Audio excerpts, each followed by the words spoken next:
Good morning, everybody, and welcome to this, the third session of our annual housing conference. You're all very, very welcome. Today, we're going to be discussing the subject of housing affordability. Later on in the session, after we've heard from our speakers, there will be an opportunity for you to submit questions, which we'd be delighted to engage with. We would encourage you to post your questions for our panel in the questions section of the control panel on your screens. Please also let us know who you want your questions directed to when you're submitting a question.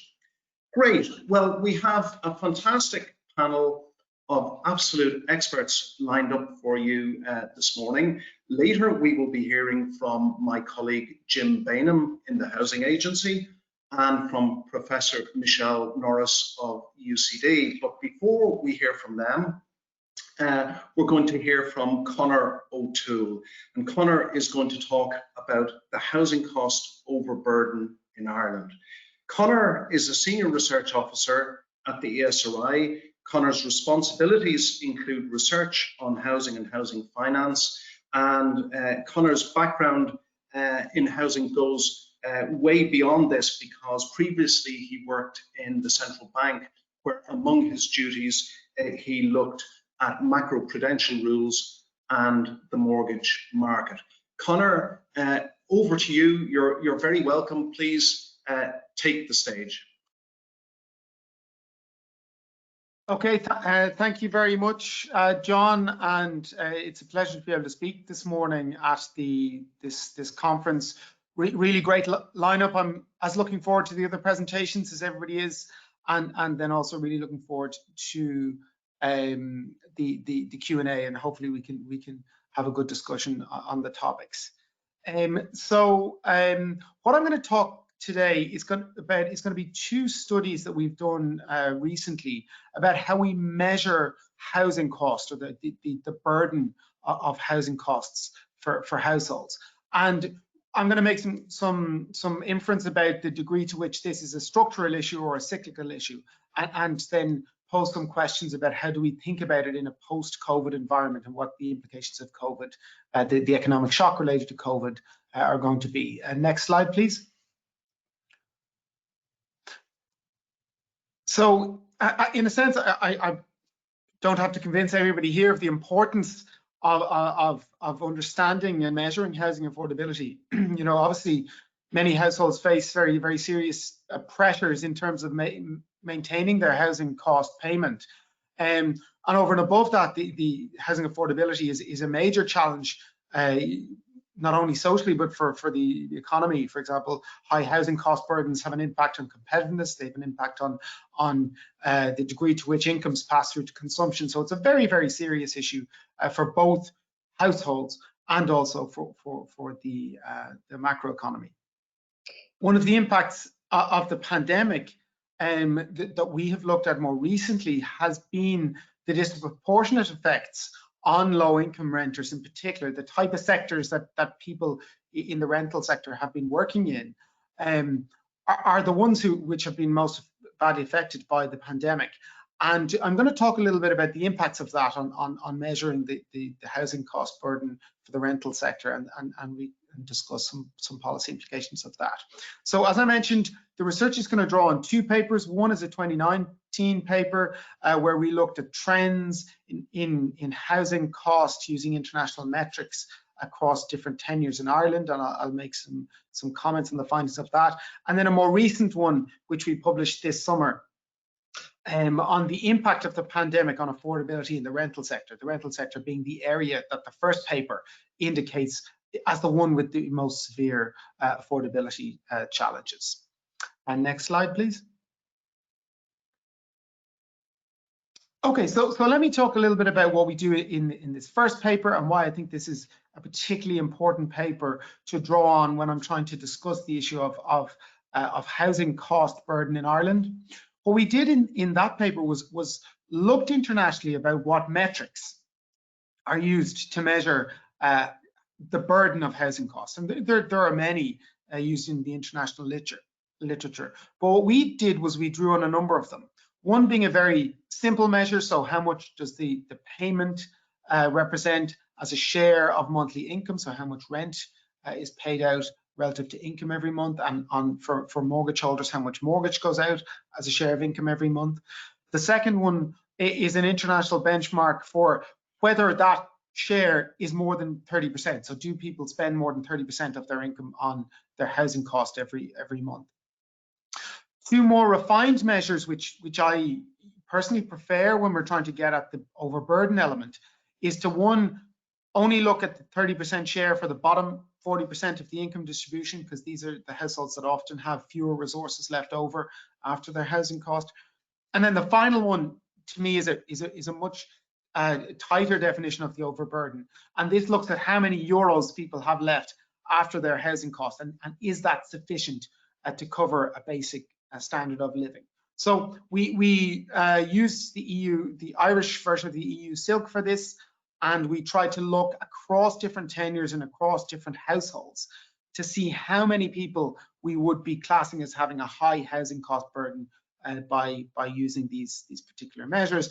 And in a sense, the inference of this is that it gives you evidence to try and tailor your policy supports if you find the particular pockets of the income distribution are affected more by high housing cost.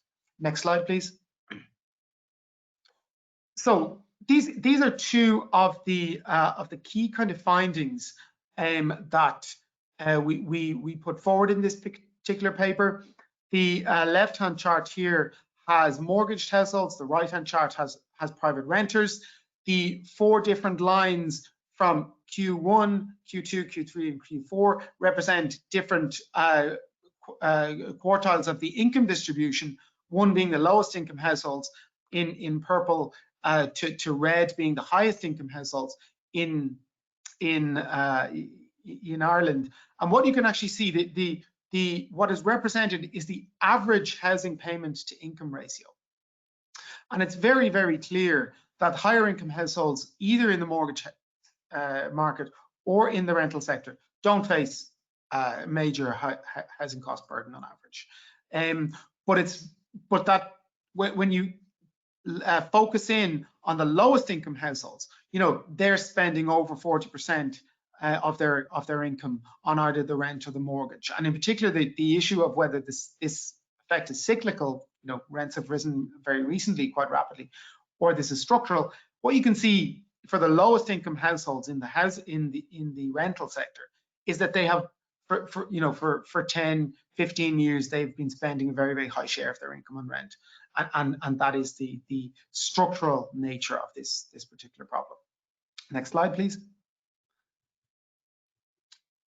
So what these two slides do is it does a similar comparison. The left-hand chart looks at the percentage of households who spend over 30% of their monthly income on rent, and you can see for the rental sector, on average, that is nearly 1 in 3 households. And then when you focus in on the income distribution for the lowest income households, nearly 70%, so 7 in 10 households spend over 30% of their income on rent every month. So in a sense, the issue of how high housing costs are and where the burden of housing cost lies is it really is focused on lower income households in Ireland, in particular those households in the rental sector. Next slide, please. Yeah, so these slides, what we try and get at with these slides is how much money people have left after they pay their housing cost. And that's what's represented on the vertical axis here. So that is the residual income. So how many euros you have left after you make your mortgage or your rental payment. And then what we have on the horizontal axis on the left chart is disposable income. So going from low incomes to high incomes. And on the right-hand chart, it's the housing payment to income, so that ratio. And what's actually very clear from these charts is that if you move from right to left in the left chart, is that higher income households just have a lot more income left after their housing cost, and whether or not they spend more than 30% of their income doesn't really matter. They just have sufficient income after their housing cost. What's interesting on the right-hand chart is that the purple line, which represents low-income households, what that actually shows is that they have very low residual income regardless of their housing cost, okay? Which suggests that this structural issue is not necessarily just a housing cost issue, but generally a low-income issue. So this is the combination of housing supports and welfare supports are going to be required in this context. Next slide, please. Yeah, so as I said, two key takeaways from this piece of research that are particularly important, that this is a structural issue, not a cyclical issue. And when we're measuring high housing costs, we really need to take into account income sufficiency. I think that's a critical issue. Okay, next slide, please. Okay, so taking those messages from the first paper and moving to the COVID-19 context, there's been a very, very serious concern about the affordability, in particular for those low-income renters that we were looking at, we identified in the first paper, and how they were affected by the pandemic. One of the things we did during the summer was we took the effects of the pandemic in terms of unemployment across sectors and the income changes that people would suffer if they lost their jobs, and we deployed it into our data. And we tried to recalculate how much the housing cost burden would be for households if their incomes changed in line with what we saw during the pandemic. Then we can try and recalculate our affordability measures to say, well, what has the pandemic done to housing affordability in Ireland? Now, we need to take into account there were very generous income supports came in relative to the previous supports, such as the job seekers allowance. So we need to take that into account.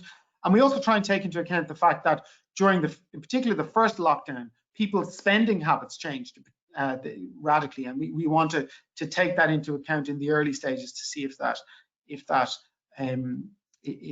affected their ability to maintain their housing payments during the first lockdown phase, which was this particular study looked at. And just to note that this particular study we looked at, it focused in on only those households who were not in receipt of state housing supports. So in particular, the ones that would be most vulnerable to a market income shock through the unemployment channel. So that's, we're narrowing in this study. Okay, next slide, please. Okay, so what we did is when we deployed our simulation of the income changes across households, now just noting that this was done up to the end of June, so that the first lockdown phase. What we see in this chart is that in general, all households suffered about it and a 6 to 7% fall in incomes, but that shock was greater for rental households. You know, it was up to 9% for rental households. So the first figure here, 8.8 in this represents what we assess as the income shock to renters from the first phase of the pandemic through the labour market changes. So why is it bigger for renters? Well, the households who are renting were disproportionately employed in hospitality and tourism and those type of sectors that were badly affected. So that's why their income shock was worse. Next slide, please. So what we did then was we tried to recalculate some of our findings from the previous study to see how many of these households faced high housing cost or housing cost burden. And you can see 3 columns here. The first column presents the pre-COVID baseline. So this is what was the situation was like before the pandemic. The middle column looks at what happened during the pandemic, taking into account the PUP and the TWSS income supports. And the final column then says, well, what would have the world have looked like if these extraordinary income supports hadn't come in and everybody who was unemployed had to move to their equivalent job seekers type benefit. So we're trying to work out what the pandemic did to housing affordability in the first phase of the lockdown.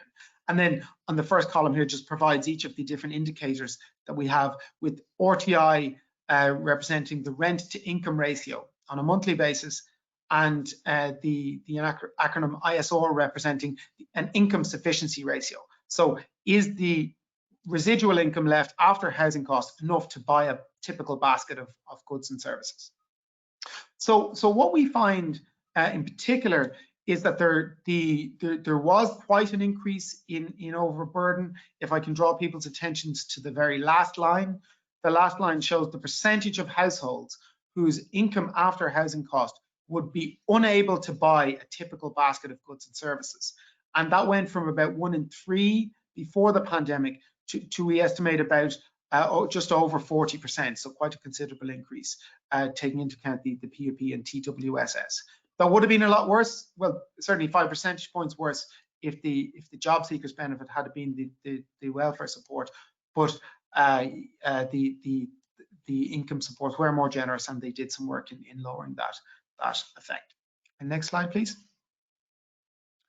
So just to conclude on that, one of the things I think is critically important is to have accurate measures of high housing cost, and particular measures that can distinguish across the income distribution and allow us to take into account both the housing cost and the requirements for non-housing expenditure, which are critical to determining the standard of living of households. It's very clear, taking these two papers into account, looking at the COVID shock and the position pre-COVID, that there are certain cohorts of the Irish income distribution and of households in Ireland that have a very high housing cost burden, and this is a structural, not a cyclical issue, and these in particular are low income renters. Obviously, the nature of the labour market shock is such that from COVID-19, that the pandemic is going to exacerbate the effects for these households, and you know, we have to question the extent to which there will be a major recovery in their incomes in the near term, even in a scenario where a vaccine may come in. And I guess the longer term policy implication of all this is that we just need a lot more affordable supply of housing for low income renters in future. Okay, so I will leave the presentation there, and I'll hand back to Jim, or to John McCartney. Thanks. Many thanks, Conor. That was absolutely fascinating, and one of the things that I took from it was, you know, the degree to which our housing stresses are variegated. You know, they don't apply universally; they apply specifically to different groups within the income distribution and to different tenures. And one of the things that was clear from your analysis was that the private rented tenure is a particularly stressed tenure for housing costs. And that provides a nice segue into our next presentation. My colleague Jim Bainham, Director of Delivery at the Housing Agency, is going to now speak to us about cost rental in Ireland. Just a brief introduction to Jim. Jim is a construction economics professional. Jim has extensive experience in the housing sector, having worked with the National Building Agency since 1992 and the Housing Agency since the beginning in 2011. Jim currently has overarching responsibility for delivery within the Housing Agency, coordinating a range of actions to support the delivery of social and affordable housing. Jim, the floor is yours. You're very welcome. Thanks. Okay.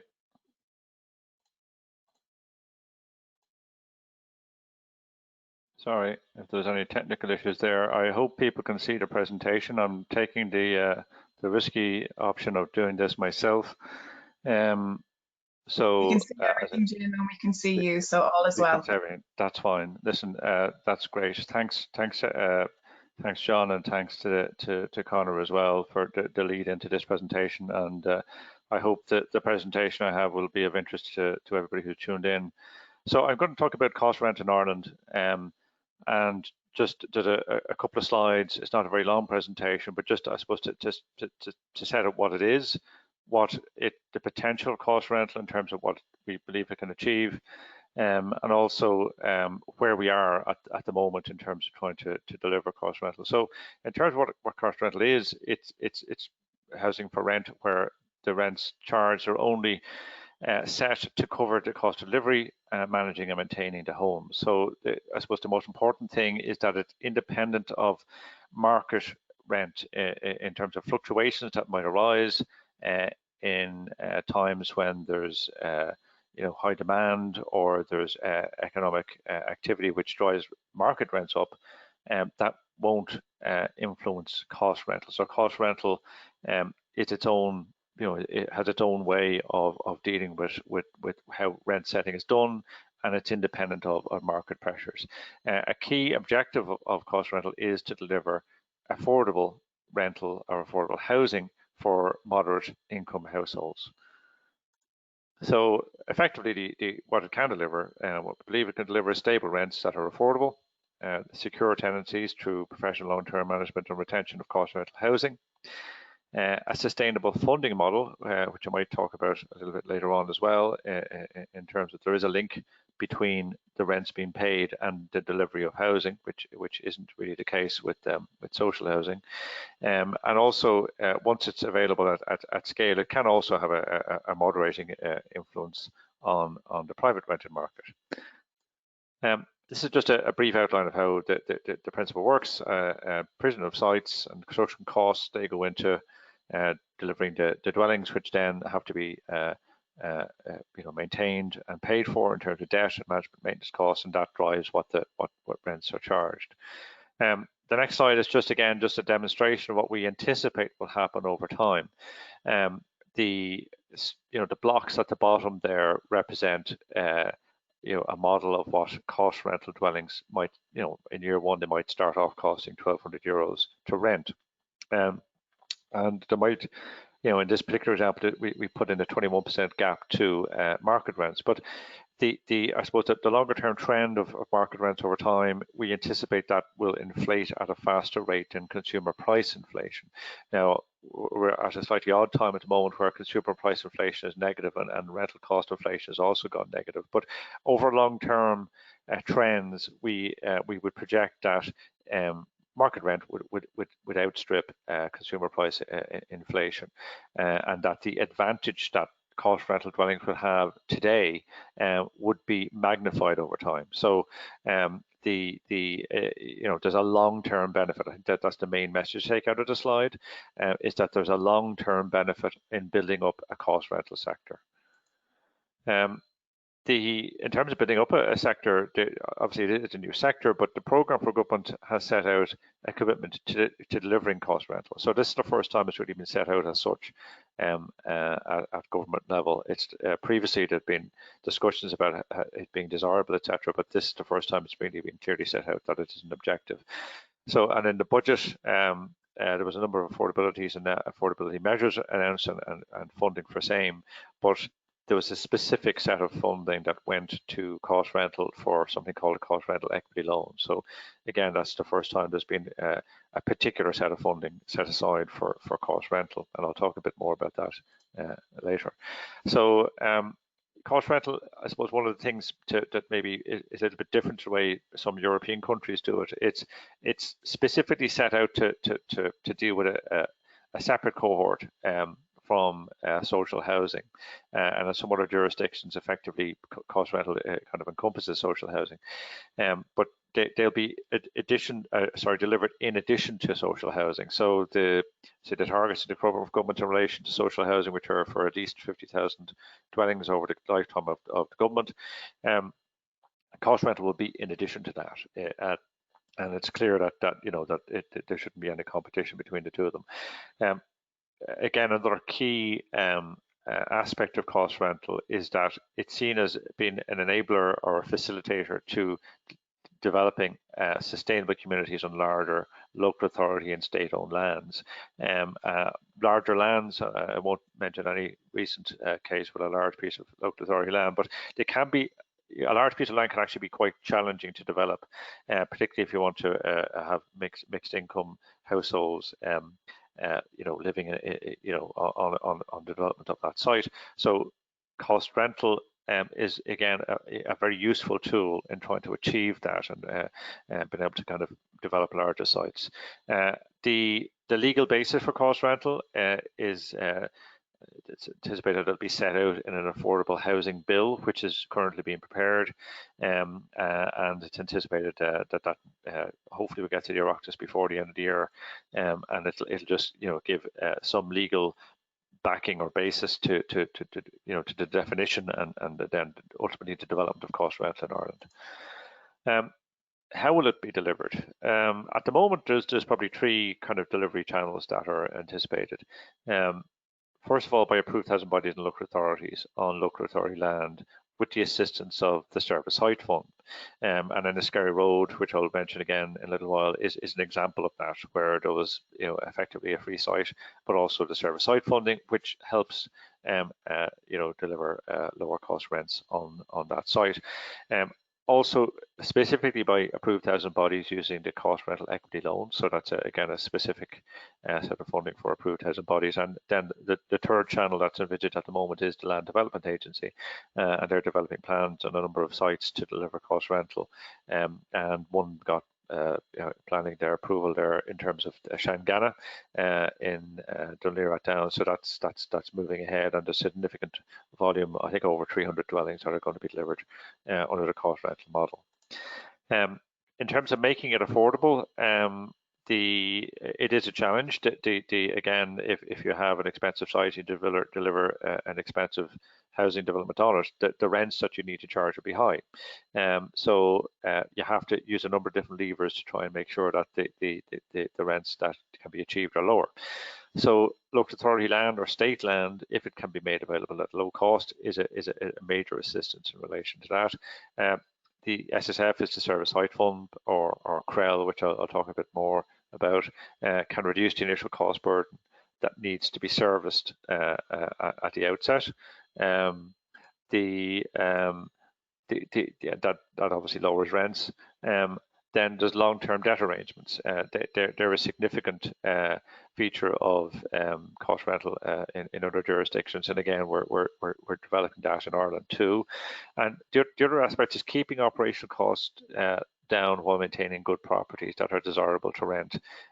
That's another key component, and it's something that in Ireland we don't have a lot of experience of that, so it's going to be a learning exercise as we start to deliver cost rental housing. Just the first project, which I'm sure many of you have heard me talk about the previous seminars, etc., is Enniskerry Road, and that's on site. That's a picture taken probably a couple of months ago at this stage. So it's well advanced, and it'll include 50 cost rental dwellings. It's being developed by Respond and TUA housing associations and being funded by the Housing Finance Agency. So that'll be that'll have tenants in it during 2021 and probably by mid 2021. So it's progressing well. In terms of the I suppose the different levers that we use to try and deliver rents, which are substantially less than the market rents in that area. This is an indicative table now. It's not precise. It's just there, I suppose, to illustrate the various different aspects that can help deliver lower rents. And one is that the site was provided at no cost. There was also service site funding which assisted, the funding being provided by the Housing Finance Agency in that instance was a longer term than would normally be the case, and also at a competitive rate. And finally, then there's operational efficiencies, etc., which help in terms of achieving lower rents. So just on the new measure which was announced in the budget, which is the CREL equity, the cost rental equity loan scheme, 35 million has been ring fenced for 2021, and it's similar in many ways to basically the CAF scheme, but it's for cost rental and not for social housing. So it's for a different cohort of housing and different cohort of renters. Again, it's envisaged it'll fund 30% of the cost delivery. It'll be a 40-year term, so it'll be a longer term. So there's no need to make any repayments on that for the first 40 years, and it will be secured as a secondary charge on the property. It's envisaged that the Housing Finance Agency, and they've been very active in supporting the initiative, would be providing the principal debt again over a 40-year period. So effectively, this 70% of the cost will be provided over about HFA over 40 years. This is just again a little kind of diagram of how to work, and effectively the CREL loan will be used to subsidise and reduce the cost of delivery. In terms of the ambition for 2021 is that 35 million will deliver 350 cost rental properties in 2021.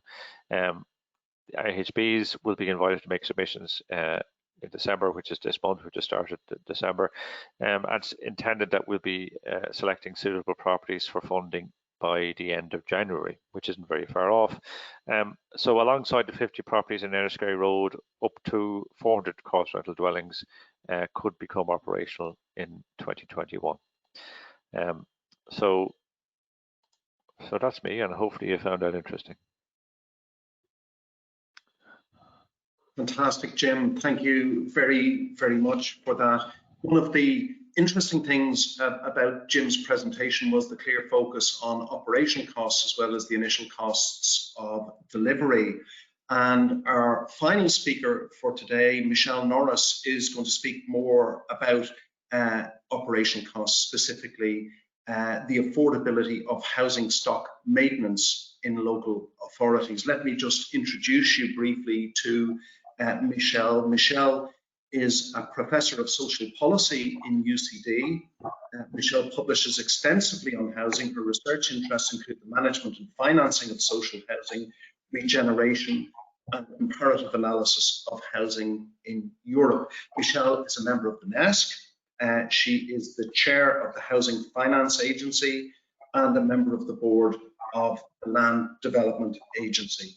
Michelle is also an expert advisor to the Housing 2030 project, which aims to improve the capacity of governments to improve housing affordability and sustainability. From that bio, Michelle, you're absolutely line ball to assist us with our deliberations today, and we're delighted to have you. The podium is yours. Thank you very much, John. And thanks to colleagues at the Housing Agency for inviting me to speak today. It's always a great pleasure to participate in your events. Just to say that my paper this morning is a joint paper with my colleague, Dr. Aideen Hayden, but we decided we couldn't risk the chance of trying to both present online and potential for meltdown, so I offered to present. So this morning I'm going to talk about sustainable financing of council housing. So in other words, local authority provided social housing. My slides are not moving along. Michelle, try and give it a double click and see if that moves it on.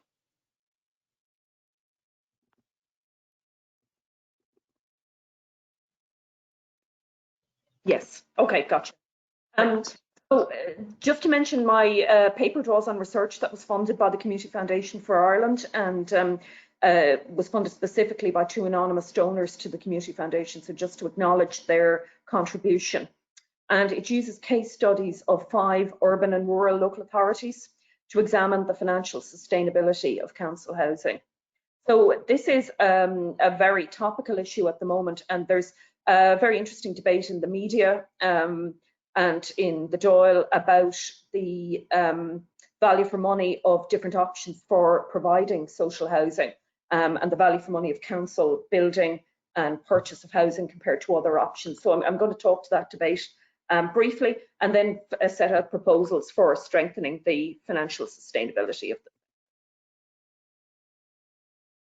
So as I mentioned, there's an interesting debate going on at the moment about this issue in the media and in Parliament, and I noticed last week an answer to a parliamentary question tabled by Ona Bryn TD, the Department of Housing produced data which showed in cash terms the direct construction of council housing by local authorities is a much cheaper option for delivering social housing than the acquisition of housing from builders, the purchase of housing from builders. To my mind, the figures looked surprisingly cheap, and I suspect some of the schemes included in those averages don't include land costs, for instance. But saying that, there is a lot of evidence that council housing, and particularly the direct construction of council housing, is a much cheaper option. It also brings very significant additional benefits in that it's adding to the stock of dwellings, and therefore counterbalancing the market and counterbalancing the house price inflation we see, rather than adding to inflation in the market as other types of housing supports like housing assistance payment do.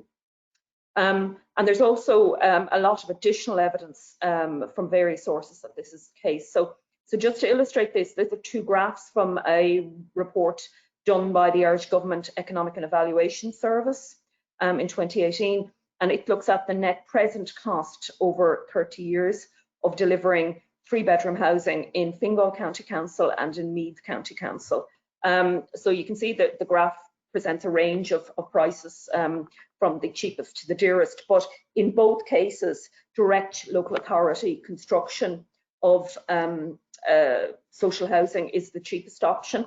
A local authority acquisition is marginally dearer in Fingal, marginally cheaper in Meath, but it's striking that both these options are in both cases significantly cheaper than the alternative means of delivering social housing, which are social housing supports for private renting tenants, such as the rental accommodation scheme and the housing assistance payment.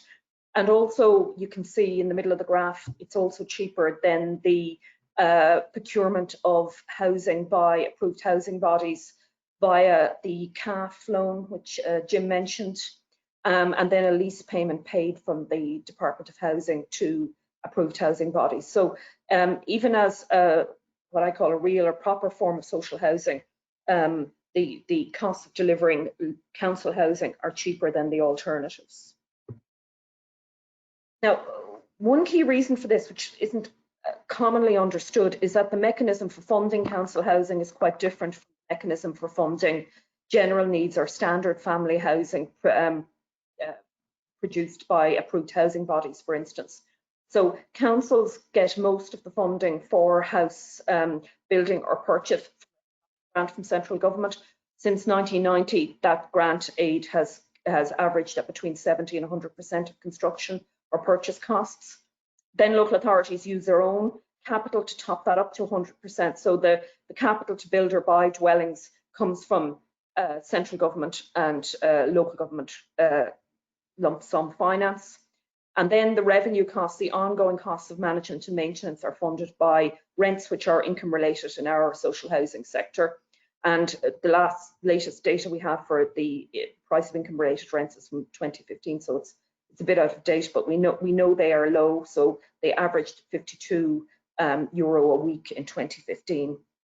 You'll see then that where approved housing bodies provide general needs housing, so standard family housing like council housing, there's quite a different funding model. So they receive a 30% government bullet loan called CAF, Capital Advanced Leasing Facility, which has already been mentioned. Then they get a 70% annuity loan, just like a mortgage you'd get on your house.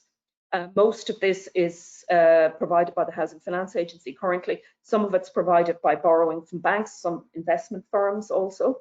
But whoever it's provided by, it's still all considered part of government debt, general government debt, because housing associations are defined as public bodies, just like local authorities. So it all goes on the national debt.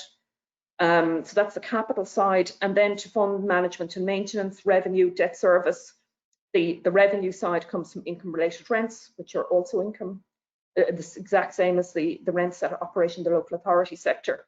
And then AHBs get up to 92% of market rent as an ongoing subsidy for leasing the dwelling for use of social housing under an arrangement called payment and availability.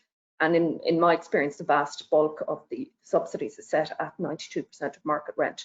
So where local authorities essentially just get the capital from government, AHBs get both capital and revenue subsidies, which are similar to the levels of revenue subsidies private landlords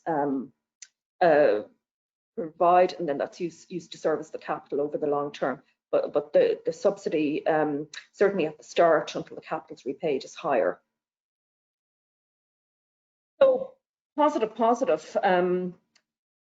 Council housing is cheaper to deliver than the other social housing options, and certainly, to my mind, particularly enabling councils to build more makes a lot of sense from government. But there are ifs and buts. So, and there are kind of qualifications to this assessment, and these qualifications affect the sustainability of the council housing funding model over the long term. So, but one is that the costs of house building and purchase, which is what we've looked at up to now, are not the full costs of housing provision. The full costs of housing provision are the costs of house building and purchase and management and maintenance of the dwellings over the long term. And the latter are disguised in the council housing sector because councils get the capital to provide it and very little else. But that doesn't mean that these costs don't exist, and it doesn't mean that these costs aren't important. And the IGES assessment I've mentioned didn't take these long-term costs into account. So just to illustrate the long-term revenue costs and how they're funded, as I mentioned, management and maintenance of council housing is funded by income-related rents. And the evidence is that these rents are not sufficient to cover the costs of management and maintenance in most cases, but not in every case. It is complicated. There are 31 local, very different situation. But you can see from the table in 2 of the local authorities, the rents covered around 80% of maintenance costs. So that's not including management, just maintenance. But when we interviewed the staff of the local authorities, they emphasised that the funds covered just response maintenance, in other words, responding to tenants' maintenance complaints, didn't fund the long-term upgrading and refurbishment, repair, etc. of dwellings that landlords would be expected to carry out, and didn't cover the management costs. Now, you can see from the table it's not the case in every local authority. In another local authority, rents covered 40% of maintenance spending. And the difference is really between rural local authorities that tend to have a much newer stock, tend to just have a stock consisting of houses that are cheaper to maintain. But in large urban local authorities where they have generally an older housing stock, and also many more flats which are much more expensive to maintain, we know that the rents don't come anything close to covering the full costs of maintenance, including upgrading. And we know that because spending on major refurbishment of council housing is quite high internationally. It's funded by a central government grant scheme called the Remedial Work Scheme, and it was set up just to fund the refurbishment of dwellings built in the 1940s, so pre-1940s, and built in the 1960s. But a very large proportion of the council housing stock has been funded, refurbished using that scheme, which indicates upgrading and cyclical maintenance isn't being carried out. And the costs of deferring maintenance like that are not free. The costs don't just accrue, the costs expand, because if you defer maintenance, it becomes much more expensive to upgrade the dwelling in the end. And also we see many vacant dwellings around the country as a result, and on occasions whole estates having to be vacated, which is very destabilising to the community. So then my second but, the but two, even though the cost of delivering council housing using these grants is certainly cheaper, certainly in my view, than any other option over a long term, this funding model is what economists call lumpy. In other words, all the costs of providing the service over 30 years, or the vast bulk of the costs, are concentrated at the time of purchase or construction.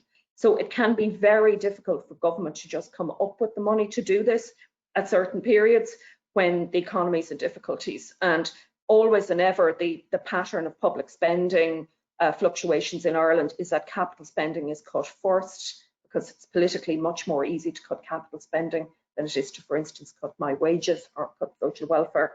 And we've seen, as a result, since the current funding model for council housing was introduced in the mid-80s, we've seen a boom-bust model of funding. So this graph just outlines the spending on council house building. You can see it grew during the Celtic Tiger and then fell very dramatically. Now we're trying to ramp it up again. It's a very inefficient way of funding the service. It means that needs accrue. There's lots more people on the waiting list, and it's very hard to achieve a turnaround quickly to increase supply in order to address that.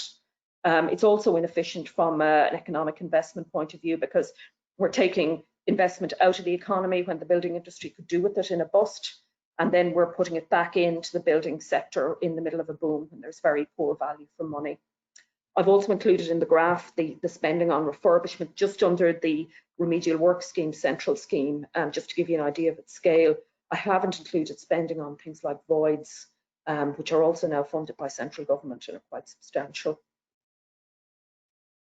But then the third but, the IGES assessments and the assessments of the cost of delivery of council housing that have been produced by the Department of Housing in answer to parliamentary questions don't take account of the impact of privatisation. So council housing can be sold to tenants at 40 to 60% market value, so at a very, very substantial discount from the cost of replacing it. 361 dwellings were sold in 2019. The level of sales were higher the year before. And it means that unlike the social housing systems we see in other countries like Austria, Denmark, for instance, where they invested in social housing in the 1950s and it's still delivering a service, social housing service in the 2020s.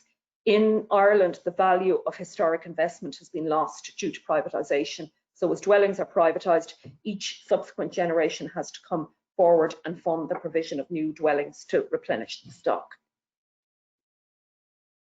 So other assessments of the value for money of council housing took into account the impact of privatisation, just to note, and they reach quite different conclusions from IGES. And just to give you an idea of the historic impact of privatisation on the sector, this is a picture of Green Street, Ballybricken in Waterford, which is the first ever council housing development in the Republic of Ireland, built in 1881 by Waterford City Council. And since then, councils have provided just under 370,000 houses and flats, which I calculate to be around 22% of the total Irish housing stock. Councils now provide just 8.7% of accommodation for all households in the country. So the difference between 22% and 8.7% is the impact of privatisation.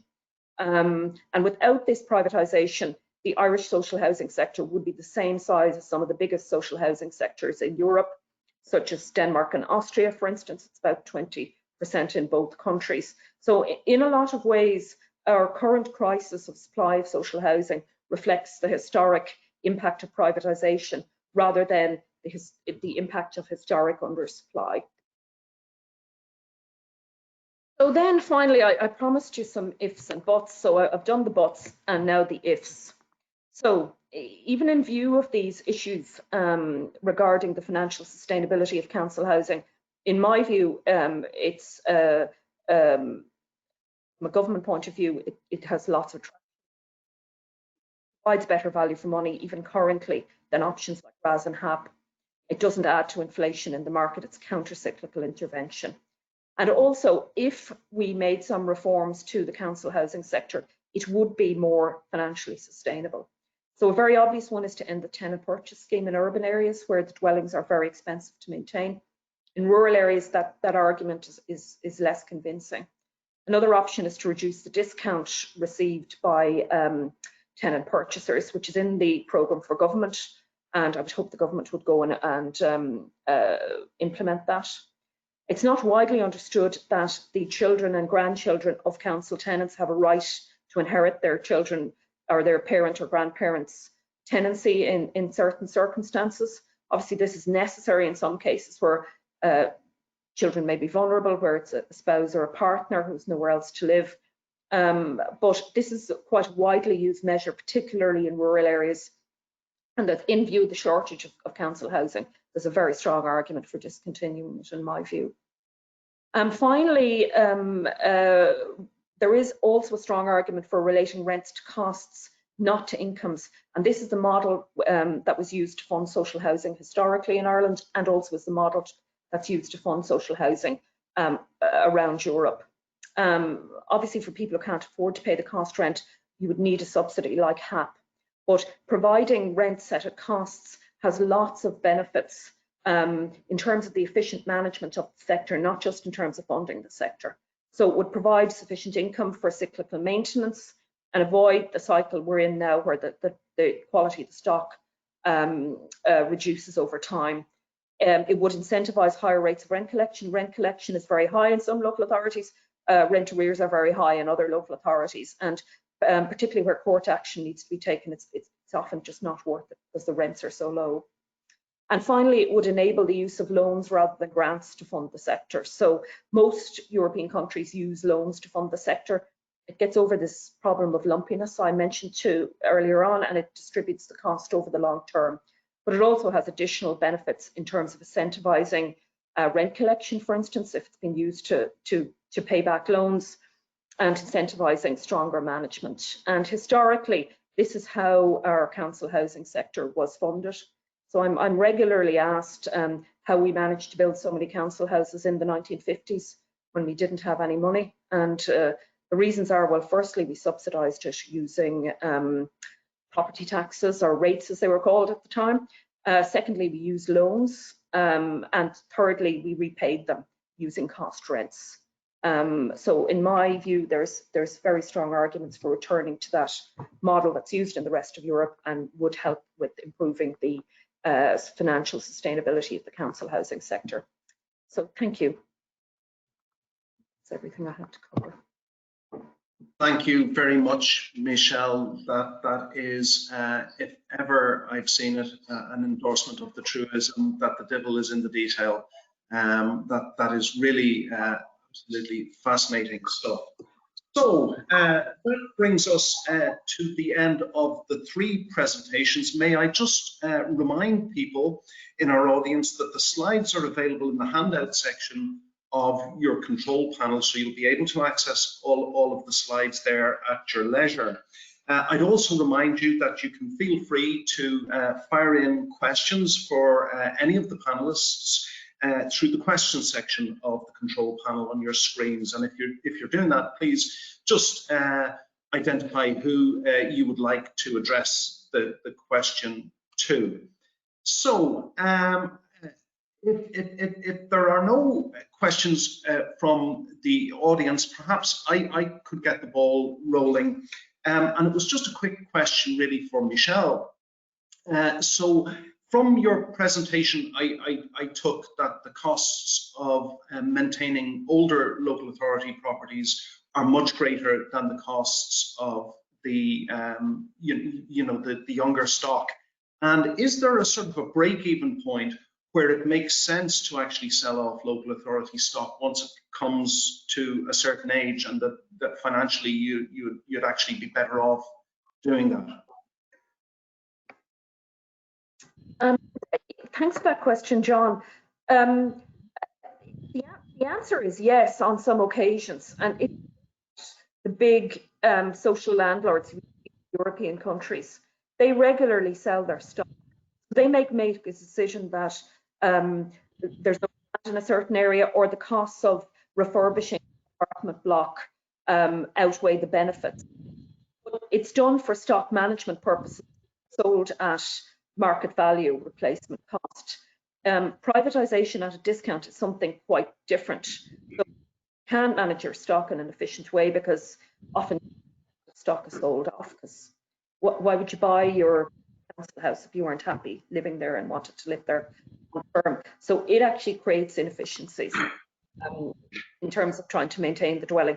But you're certainly correct. In some cases, particularly for bringing, some of the mass concrete apartment complexes we have in some of the major cities, bringing to modern standard is expensive, and it may just be cheaper to sell those and provide alternative accommodation for people if you can find a suitable location.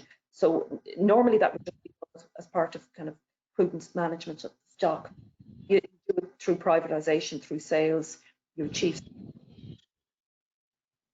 Fantastic. Thank you, Michelle.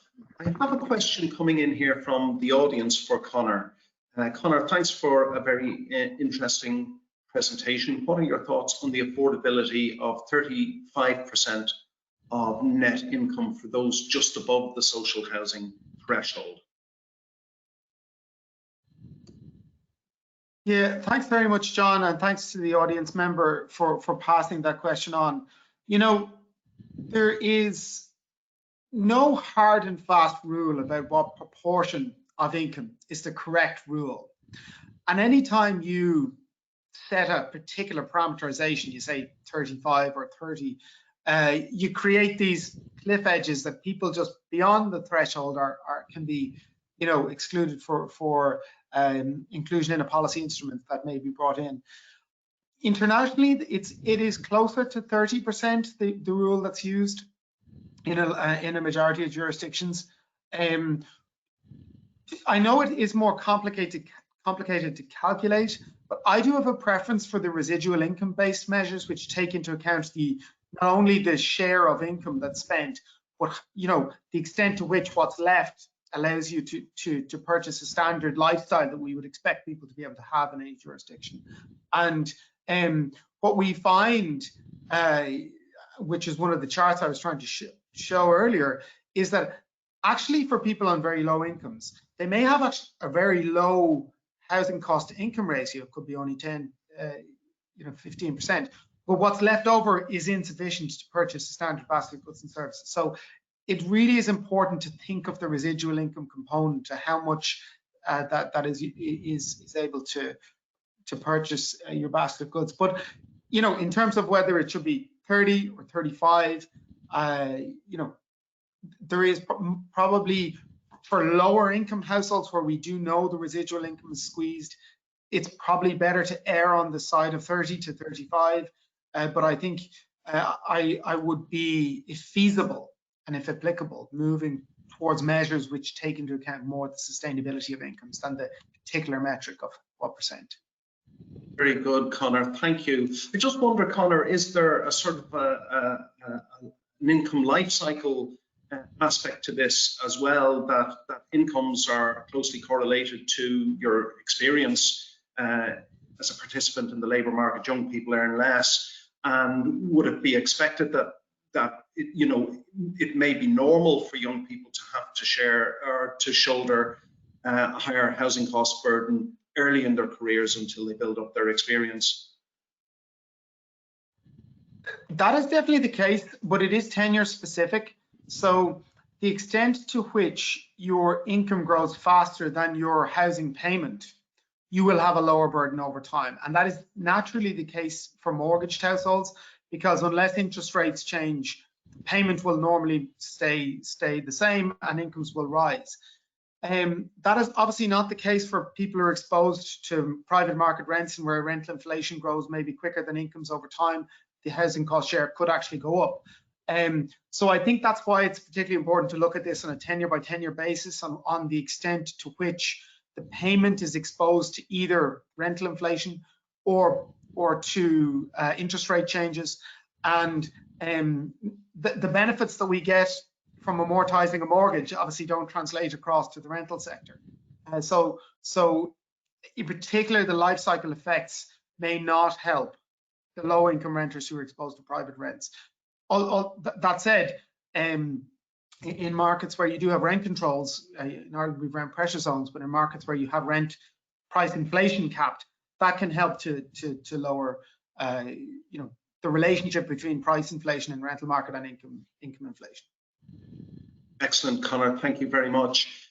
Jim Bainham, regarding cost rental and needing to keep operating costs down based on where social landlords are now, it occurs to me that the sector needs to develop its understanding of value for money in order to get an appropriate balance of cost against quality. And that question comes in from Kath Davies. Okay. in terms of getting an understanding of how to operate cost rental, I suppose that we're talking to AHBs at the moment because they're in the coal face in terms of delivering cost rental, about how they set up their dwellings in terms of, you know, how do they fit them out.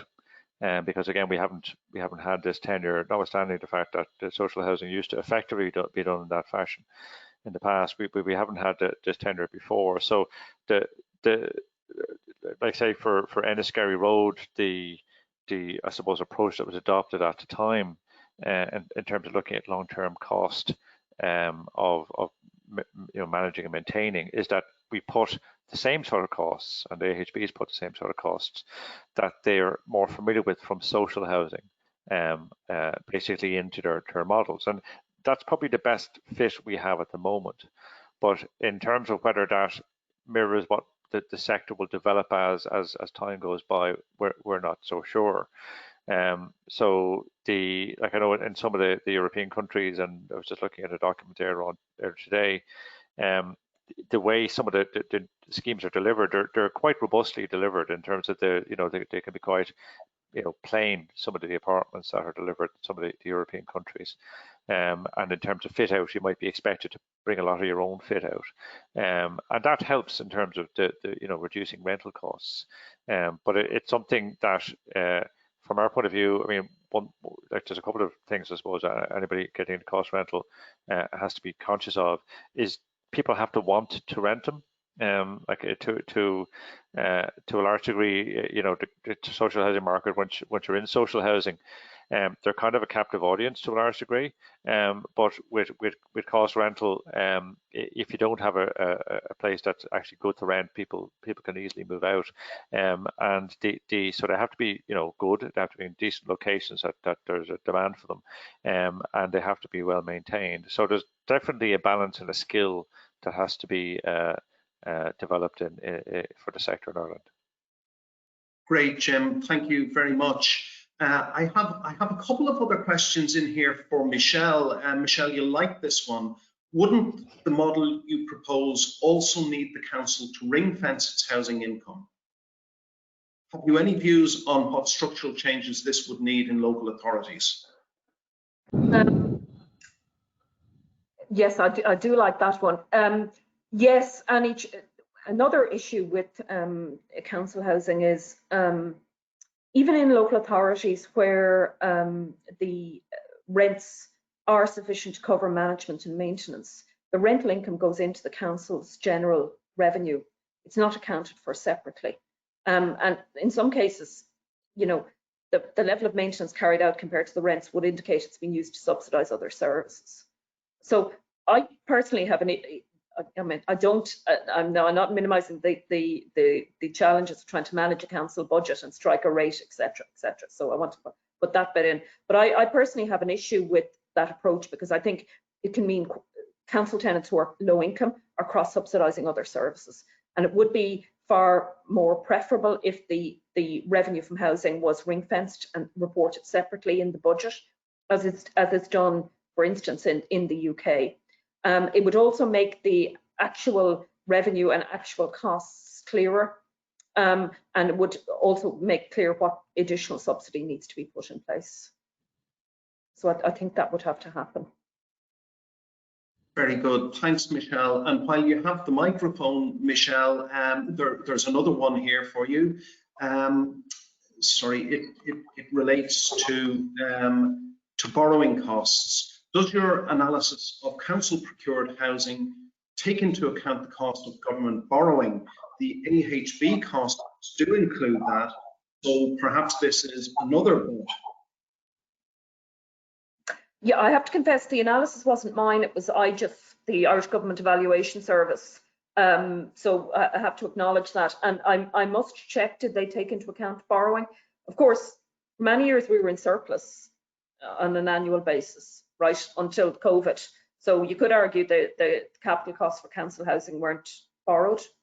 Currently, there's borrowing going on to fund most public services. So presumably council housing also. But you know, I think the main difference between the AHB sector and the council sector is the fact that even if they're both borrowed, the subsidy the AHBs get to repay that borrowing is set at 92% of market rent. So the subsidy doesn't reflect the costs. I think, calculating the cost can be challenging, and there's obviously lots of potential for social landlords to gain any calculations to suit themselves. So Jim will have grappled with all of that in relation to cost rental.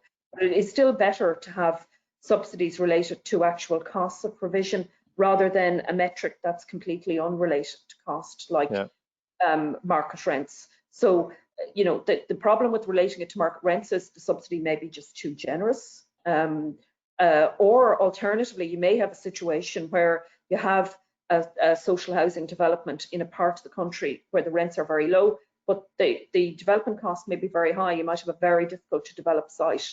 So the AHB model has downsides too. It can make some schemes non-viable. But generally, I think for both sectors, it should be related to cost. We now have a social housing regulator in place for the AHB sector, appointed on a statutory basis 2 weeks ago, I think. So those issues can be examined as part of regulation, and that's how it's done elsewhere. Yeah, I just want to make one comment just in relation to the AHB funding model under P&A and CAF. Ultimately, it does relate to cost, because although the baseline setting is linked to market rent, the amount of CAF that's made available, reflects the actual cost of the scheme. So if the rents are, quite good relative to the cost of provision, well, then they get very little CAF. And there have been some instances where they've got no CAF and less than 92%, particularly for Part 5 delivery, where there's been the advantage of Part 5 in terms of unit cost has been realised, and the market rent is high. So in that case, it wasn't necessary to provide 92%. So there is a linking between cost and the way that the department would allocate funding to the AHB sector. Yeah, just to respond to that, I actually don't agree that the link between cost in the AHB sector and subsidy is strong. The CAF is up to 30% of the capital costs, so it's just 30%. But the other issue is, say in Part 5 developments, where the development's taken in effectively at cost price, that's cost price plus a small margin for profit is what the developer has paid for Part 5. 92% of market rent for a Part 5 development can be quite a generous subsidy. Subsidies it's not. So I take your point that there is an extent of linking with 30% CAF, but I just don't particularly understand the rationale for the link to market rents at all. Yeah. Well, it's good to have a slight disagreement on a panel anyway. It makes it more interesting. But I think there is a pretty good linking, but we won't get into detail on it. Great. Okay. Thank you both. Conor, in her presentation, Michelle mentioned in passing this distinction between demand side and supply side measures that attempt to improve housing affordability. What does that mean to the layman, and what are the advantages and disadvantages of these? Well, quite simply, again, it does depend on the tenure, but demand side supports would be ones that go directly to the household to help them, be able to afford their housing. So, for example, Help to Buy is a demand side scheme. The Rebuilding Ireland Home Loan would be a demand side scheme. So these directly go to the household, in that sense. Whereas a supply side measure would be something that goes directly to the output side of the housing market. So, in particular, you think about the lending supports that they mentioned around the AHB sector, if that goes towards directly supporting output, or alternatively things like the Site Services Fund, the LIHAP Fund, those type of any changes around facilitating planning permissions or that type of policy measures that specifically target the production of a house would be a supply side measure, whereas a demand side measure would be one that is directed to the household and would affect the household. And there'll be a simple way of kind of dichotomizing them. And what are the advantages and disadvantages, Conor, in your view? Well, they kind of depend on what the problem is, right? So if you have a case where you have a demand side problem, so for example, if you take first-time buyers trying to access the mortgage market, you could have first-time buyers who are wealth constrained, so have insufficient savings.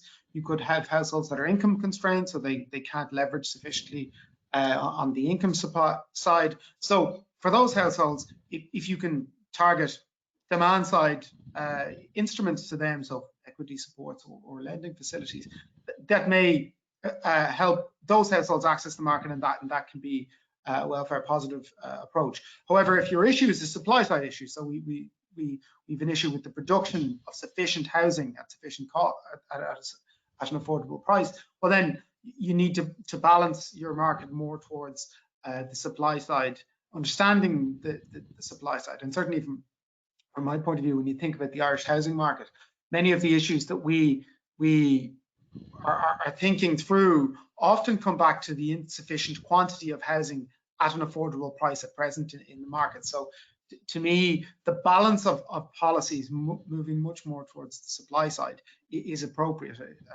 in terms of the present policy mix. Great, thanks, Conor. Jim, this is a really practical one here for you.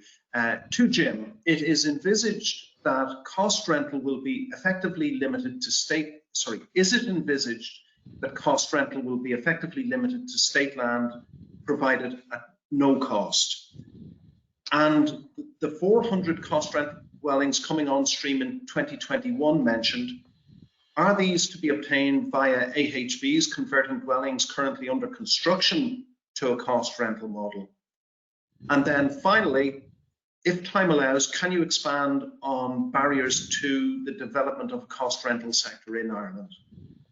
So, okay, plenty to work with there, Jim. Yeah, a few, and you might have to remind me about some of the sub bits of it. But the first one, just in terms of just only on state land, it's CREL in particular is not envisaged to be delivered on state land, certainly in the first instance. That's the cost rental equity loan. See, the way it's been structured is that AHBs can go into the market and purchase turnkey properties or turnkey developments on it. Now, it mightn't be the long-term future for CREL, but certainly in the first instance, in terms of getting delivery of dwellings in 2021, there isn't really other options that will deliver as quickly as that. So that'll effectively be on private land. That's the way that's going to be done.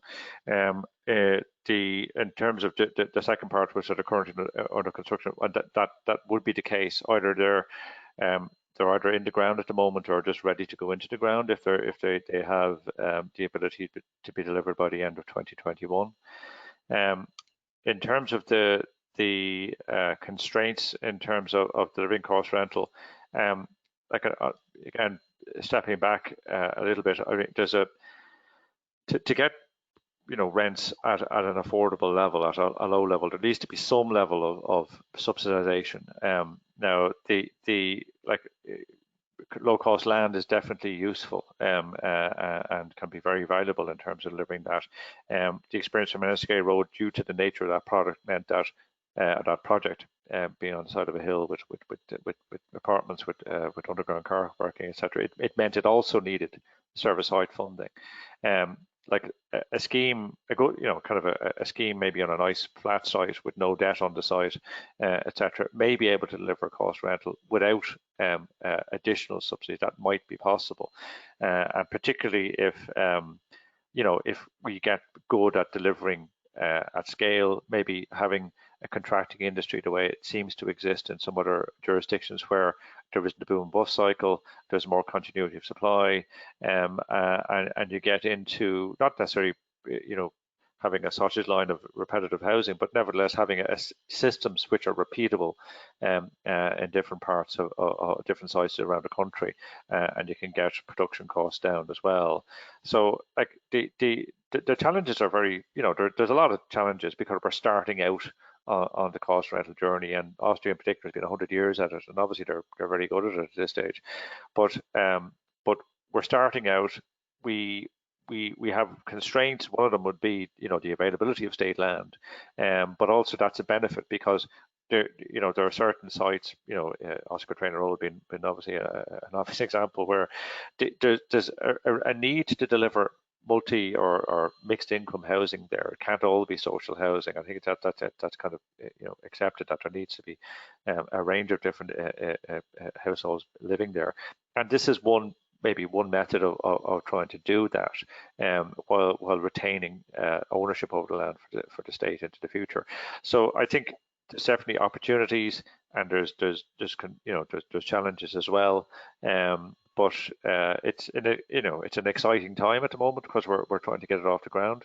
And I hope that if I'm still alive in 5 years' time, that if there's another seminar, that we have a lot of projects delivered, and we hopefully have thousands of cost rental dwellings being delivered, and people will be asking questions about what the experience is in operating them. Thank you very much, Jim. We have time, I think, for a couple of final questions. I have one here from Michael Hawke in the Department of Housing for you, Michelle. Michelle, I'm very interested in the discussion of social housing funding models in other EU countries. Can you give an indication of the rents paid by tenants in these countries?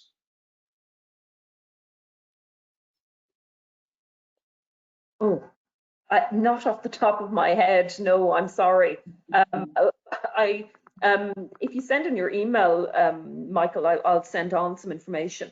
I mean, the rents paid by tenants in these countries are significantly higher than here. Jim has given the costs of the Enniskerry Road development. So that's even with the subsidy. They're the costs of the Enniskerry Road development, the debt service to the Housing Finance Agency, the costs of building, etc. So the costs of cost rental broadly in other countries reflect that. And most of them cope with households who can't afford to pay the full cost by just having a subsidy, an income-related subsidy like HAP. And in my view, there are lots of benefits of that kind of funding model, just for predictability from the landlord point of view, being able to plan major maintenance and upgrading. No, but there are disbenefits. So I kind of talked about the financial sustainability of the council housing model over the long term as a challenge. But it is very important to acknowledge, even in the current model, there are very significant benefits. One of the major benefits, it's very affordable for very low income households. Maybe not households at the very bottom of the income profile, people on social welfare, but for people just above, it's extremely affordable. Some of the social housing systems in the rest of Europe aren't as affordable.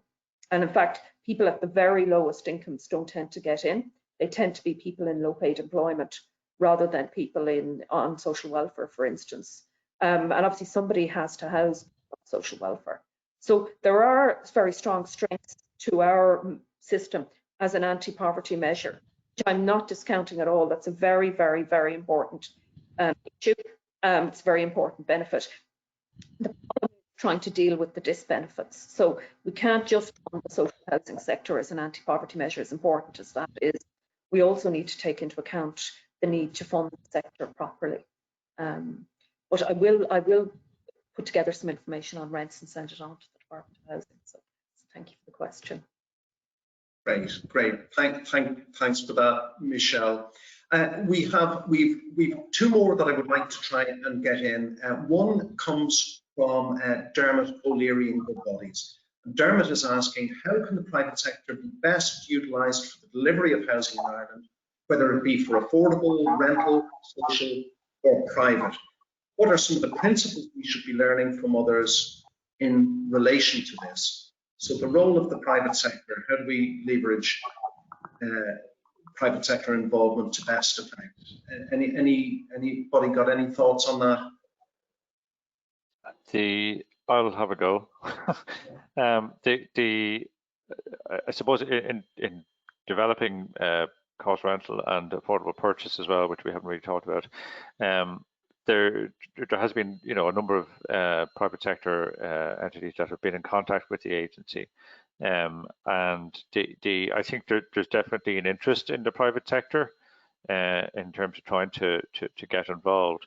I think again, going back to one of the earlier questions, a lot of the focus at the moment is on the current streams, which effectively involve state land or state entities or quasi-state entities with the AHBs delivering affordable housing. But I think the stage is there for the private sector to get involved. Normally, the private sector needs some sort of assistance or some sort of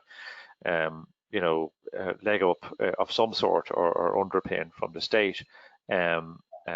Again, like it is open to the private sector to deliver housing on land at a lower cost if it can. That's open to it at the moment, but it again, because of the price of land, the profit incentive, the obligations to shareholders, various other bits and pieces, they tend not to do that. They tend to deliver at whatever the market will bear. But I think there is, again, looking forward to the future in a few years' time, there may be an avenue for the private sector to get involved. But I think in any discussions we've had to date, there's usually some sort of a request for some assistance, either access to land or maybe some sort of a favourable treatment in terms of either tax or maybe in terms of subsidies or whatever it might be. So I think there's definitely interest in the private sector, how to interact with them, because again, the private sector owns a lot of land. The public sector does have a fair bit of land, but a lot of that's committed to various existing uses. So bringing in a potentially, a sector that owns a lot of land that can deliver a lot of housing would be quite useful if we can do it.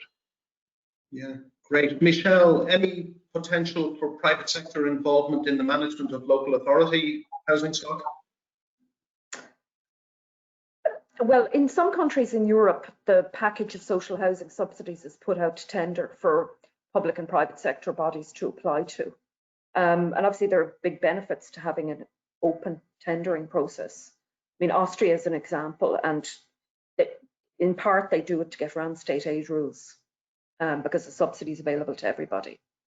The evidence from those countries is where they are put out to tender, there's very little interest from the private sector. There is some, but it's small, and that the non-profit sector can deliver at lower cost, because managing social housing is challenging.